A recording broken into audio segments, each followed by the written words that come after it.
ओम नमः शिवाय। ओम नमः शिवाय। दोस्तों, आप सभी का बहुत बहुत स्वागत है।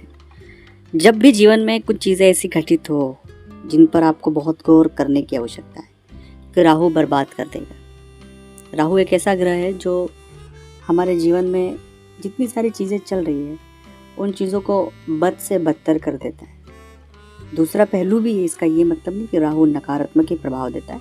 राहु बहुत अच्छे प्रभाव भी देता है, लेकिन बहुत अच्छे प्रभाव बहुत रेयर केस में देता है। ज़्यादातर तो वो लोगों को एक नेगेटिविटी और कई सारी चीज़ें तकलीफ़ों में डाल देता है, चाहे उसकी अंतर्दशा हो या कुछ ऐसी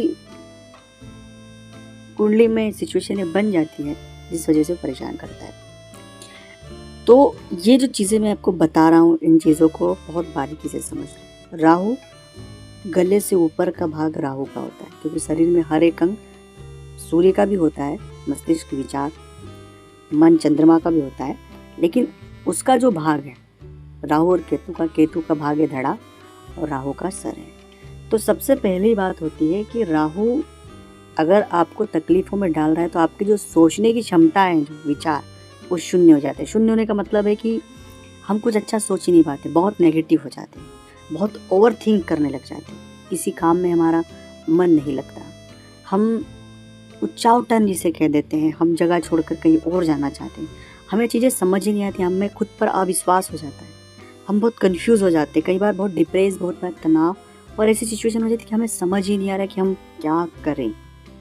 यही राहु है, और राहु को सिर्फ वही लोग समझ सकते हैं जिन्होंने इन सिचुएशन को फेस किया है, वो चाहे कितने पढ़े लिखे हो, बुद्धिजीवी हो, लेकिन इस सिचुएशन में व्यक्ति के साथ कई सारी चीज़ें होती हैं। ठीक है, अब इससे बाहर कैसे आएँ? ये तो परेशानी बताई, लेकिन इससे बाहर आने का भी तो कोई तरीका होगा। तो मैं परेशानी से बाहर आने का तरीका बताऊँ उससे पहले एक निवेदन है कि चैनल को अगर सब्सक्राइब नहीं किया तो सब्सक्राइब करें, कमेंट्स में भोलेनाथ का नाम लिखें। अगर अपनी कुंडली का विश्लेषण आप हमसे करवाना चाहते हैं, अगर ऐसी कोई सिचुएशन है आपके पास, तो प्लीज़ आप व्हाट्सएप पर, मेरा नंबर है, स्क्रीन पर नंबर है, व्हाट्सएप पर अपॉइंटमेंट लेकर बात करें, उसका फीस लागू है। अगर ऐसी सिचुएशन होती है तो सबसे पहला और ब्रह्मास्त्र जो है गुरु मंत्र, और दूसरा है कि जितना हो सके खुद को सकारात्मक रखें और शिव की शरणागत चले जाए। ओम नमः शिवाय।